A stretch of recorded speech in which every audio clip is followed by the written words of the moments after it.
네, 안녕하세요. 반갑습니다. 4월 4일 일일 브리핑 시작합니다. 제목은 망. 제목은 망으로 정해봤습니다. 왜? 뭐가 망했냐고요? 제 채널이요. 제 이름 비웃음을 당하고 있습니다. 구독자 10배는 늘었어야지. 아직도 구독자 수가. 한 2년 전쯤에 제 채널을 처음 접하신 분이라면 야, 10,000명도 넘어가는 채널이네. 이렇게 보셨을 텐데요. 그때나 지금이나 한 1,000명밖에 차이 나지 않습니다. 구독 안 누르신 분 좀 눌러주세요. 구독 좀 하고 시청해주세요. 감사합니다. 전국적으로 낙폭이 큽니다. 대구만 낙폭이 큰 것이 아니고 웬만한 광역시 지역들 비슷한 낙폭을 보여주고 있고요. 서울 멀쩡해 보이지만 멀쩡한 게 아니더라. 토지거래 허가구역 서울 전체 면적의 4분의 1 정도가 묶였던가요? 어마무시하게 묶여 있습니다. 전세는 멀쩡해 보이지만 이게 멀쩡한 것이 아니다라는 것 수도 없이 말씀을 드렸고요. 3월의 거래량은 벌써 2월의 거래량을 뛰어넘어 버렸습니다. 서울. 그런데 특이한 현상, 전체 거래 대금 자체는 쪼그라들었어요. 쪼그라들었어요. 현재까지 물론 더 늘어나긴 할 거예요.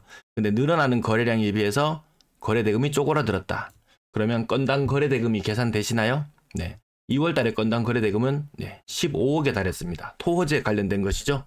그 이후에 3월에 건당 거래 대금은 형편없이 떨어져 버렸습니다. 이상하죠. 대출 액수도 줄어들고 거래량은 늘어나는데 대출은 급감했다. 저는 이렇게 봅니다. 비싼 집을 사는 사람은 갭 투자로 산다. 실제로 서울에 토호제 풀리면서 전세 낀 물건들 사는 현상들 많았다고 해요. 사실 이게 크게 대출을 일으킬 필요도 없는 부분이죠. 비싼 집을 파는 사람은 사이즈를 줄여서 다시 산다. 마찬가지로 크게 대출을 일으킬 필요가 없는 부분이고요.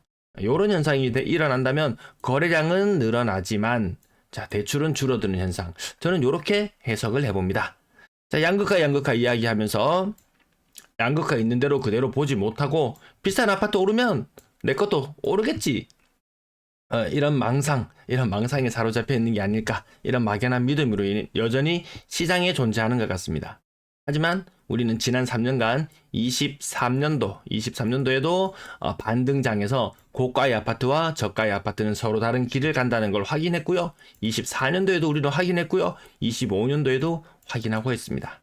아주의 고가 아파트 신고가 띄엄띄엄 나온다 손 치더라도 그것이 시장을 이끌어가지 못한다는 것도 확인했습니다. L자형 패턴으로 서서히 침체해 나가는 모습도 확인하고 있습니다. 하지만 우리는 우물안 개구리처럼 간다라는 그 영상들만 보게 된다면 그것만 보게 될 것이고요. 끓는 물 속에 있는 냄비에 있는 개구리 마냥 위기를 제대로 보지 못하는 것 같습니다. 화마로 무너진 농업. 다시 일어나기 힘듭니다. 경제 위기로 무너진 자영업 다시 일어나기 힘듭니다. 정말 과거에는 몸으로 때우면 됐지. 그만큼의 일자리도 있었고요. 지금은 몸으로 때울 일자리도 사실 많지 않습니다. 그때 과거에 실패했더라도 일어설 수 있었던 그런 것들이 점점 힘들어집니다. 그리고 평균 연령도 많이 높아졌고 나이도 많아지고 모험을 하려고 하지 마세요. 이창용 한은 총재님께서 현 부동산 제도가 국민 모두를 투기 세력으로 몰아놨다. 세금부터 시작해서 여러 가지 부분들 안 하면 등신으로 만들어 놨거든요. 지금은 하면 등신이긴 합니다. 관세 전쟁 심화되면서 미국 증시 엄청나게 떨어졌고요. 그 상호 관세가 한국에 정말 가혹하다. 어제는 제가 자동차에 대해서 말씀을 드렸었고요. 오늘은 반도체 이야기도 나오고 있습니다. 휴대폰 이야기도 나오고 있습니다. 성한 게 잘 없어 보입니다. 근데 이 와중에도 한국경제신문에서는 이야기합니다. 한국경제신문, 둘 다 한국경제신문인데요. 연체율이 높아진다. 사람들이 빚을 못 갚아서 난리다. 그럼에도 불구하고 같은 단지, 같은 동에서 신고가 폭주. 여보 지금이라도 살까? 그 여보는 아직도 집 안 샀나 모르겠습니다. 한국경제에서 말하는 그 여보는 아직도 집을 안 샀나. 맨날 똑같은 제목입니다. 여보 지금이라도 살까? 저도 다음에 이 제목을 한번 인용해 봐야 되겠어요. 댓글들은 차갑습니다. 이 제목, 이 기사에 딸린 제목, 내용들, 댓글들은 차갑습니다. 이게 아마 민심이지 않을까 싶습니다. 반도체도 위험하다 이런 뉴스, 그리고 하이닉스가 오늘 한 7% 빠졌나요? 다 빠졌습니다. 잘 나갔을 때 하이닉스 한 24만 원 갔었나요? 지금 한 18만 원대로 주저앉은 것 같고요. 그리고 상호관세 이야기 나오기 전에 현대차 조금 반등을 하면서 한 22만 원까지 갔던 것도 한 18만 원까지 떨어지는 것 같고. 한때 현대차는 한 30만 원에 육박하던 시기도 있었습니다. 불과 얼마 전까지. 근데 이 주가가 많은 것을 반영하는 것이 아닌가 싶습니다. 몇 가지를 좀 살펴봐야 되겠는데요. 얼마나 많이 빠졌는지 제가 이런 것도 위험하다 말씀드리죠. 그러면 뭘 하란 말이냐? 아무것도 안 해도 됩니다. 아무것도 안 해도 됩니다. 나스닥 지수 22,000 떨롱 떨어져도 올라간다. 믿을 건 미국 주식밖에 없다. 이런 이야기가 있었는데요. 아니다. 이 높은 걸 잡으면 무조건 위험하다. 자, 봅시다. 1년간의 변동치, 1년 전의 주가랑요, 지금의 주가랑 거의 비슷한 수준까지 와 있습니다. 큰 폭락을 맞이한 지난 밤이었고요. 지난 한 달 사이에 이게 얼마나 몇 퍼센트지? 10%, 20%, 20% 이상. 테크주들도 그 정도 빠진 것 같고요. 사실 뭐 주가의 이런 뭐 하락이나 이런 것보다 사실 저를 더 공포스럽게 만들었던 것은 이 원자재입니다. 원자재. 기름값이 얼마나 많이 떨어졌는지 불과 며칠 전까지 유가가 71불 수준이었습니다. 71불. 71불 수준. 이렇게 올라갔던 것이 72불에 육박했던 것이 어제는 한 7% 빠지고 오늘은 한 3%, 지금 3.85% 하락이 진행 중인데요. 야, 이거 침체가 오겠구나.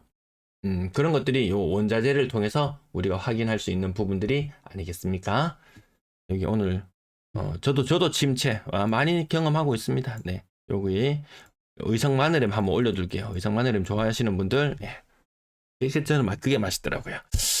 자, 매도 물량 줄어들 기미가 안 보인다. 64,000개대를 꾸준히 유지하고 있는 모습. 전세 물량, 월세 물량 횡보. 아파트 거래량 3월의 거래량은 2,700건. 이쯤 되면 거의 윤곽이 드러났습니다. 작년에도 작년 최고 거래량 수준 거의 근접한데 요게 앞당겨 왔다 뿐이다. 저는 계속 그렇게 말씀을 드립니다. 그리고 대출 경제도 성장도 위축될 것이다. 그러면 올해 대출 내줄 수 있는 거 60조라고 이야기했던 부분도 물가 상승률 반영, 거기에다가 경제 성장률 반영 이 부분인데요. 성장률이 0.9% 이런 이야기도 나옵니다. 성장률도 이러하고요. 기름값 많이 떨어지고 이러면 또 물가 상승 요인도 조금 줄어들면은 대출 액수는 더 줄어듭니다. 그리고 이렇게 안 좋은 상황에서 무리해서 대출 낼 사람도 없을 것이고 그러면 아무튼 올해의 피크는 3월달 그렇게 지나가 버릴지도 모르겠습니다. 그러면 민주당 정권이 들어서면은 집값이 오른다. 그런 공식 없어요. 자, 고가 아파트 근래 들어서 다시 제법 거래가 탄력이 조금 붙은 상태고요. 실거래 가격 10억대에 근접한 것들 생각보다 좀 거래가 근래 많이 나오고 있습니다. 10억 넘어가는 것들 조금 더 좋지. 10억짜리 집이나 4억짜리 집이나 조금 더 좋지. 크게 차이 없습니다. 환경이나 이런 것들 많이 따지시는 분들 이게 그런 것 같습니다. 소고기집 가면요. 제가 가는 집이 있는데 안창살 100g에 2만원. 저는 그런 데 찾아다니거든요. 안창살 100g에 2만원. 맛도 있습니다. 근데 거기에서 고기의 품질이 조금만 좋아지면 비싼 데 가면은 맞죠. 안창살 1인분에 10몇만 원 이런 데도 있을 거예요. 굳이 보통의 사람들이 그런 걸 찾을 필요는 없잖아요. 근데 아파트는 전부 다 이 비싼 것들만 쳐다보고 있으니까 안 그러셔도 된다. 가격 놀랍습니다. 7억, 8억, 9억. 부산에 사시는 분들 아마 대다수는 해당 사항이 없죠. 근데 실거래 가격이 이렇게 노출되다 보니까 그리고 과거에 비싼 아파트가 오르면 싼 것도 같이 올랐으니까 요 비싼 것들을 많이 참고했는데 이제는 안구 정화 차원에서 좀 안 보고 지나가셔도 괜찮습니다. 제대로 오른다고 다른 아파트들 같이 오르는 거 아니더라. 신고가 띄엄띄엄 나오는 것들 대형 평형 거래 공백 있었던 부분들 아니면 신축 그 외에는 없어요. 대구에서 좀 특이한 현상이 갑자기 나타났는데요. 평당 1,000만 원대 대구의 아파트 선택의 폭이 굉장히 넓거든요. 34평 3억 4천 하면은 굉장히 많이 볼 수 있습니다. 그 구간을. 근데 그것들이 갑자기 근래 한 일주일 상간에 갑자기 2천만 원, 3천만 원씩 떨어지는 거래가 굉장히 많이 속출하고 있습니다. 부산도 제가 가격 일일이 다 동네별로 체크해 보진 않지만 부산에 한 4억대 아파트를 보시는 분 아니면 3억 후반대 아파트를 보시는 분들은 야 가격이 그전에 보던 것보다 한 2, 3천만 원 더 빠졌네? 아마 이런 느낌 받으실 수 있지 싶어요. 그리고 가격 하단 부분은 앞자리가 6자로 시작하는 것, 고점 대비 거의 40%씩 빠지는 것들 굉장히 많이 나타나고 있다. 이게 모든 지역에서 같이 나타나고 있습니다. 모든 광역시 지역에서 공통적인 현상, 4, 50% 빠지는 현상. 더 이상 아파트를 투자재로 보기에는 힘들어지는 시장. 일본이 경험했던 것 우리도 닮아간다. 전세 가격 3월달 거래 제법 이뤄졌는데 전세 가격 오르는 현상 없죠.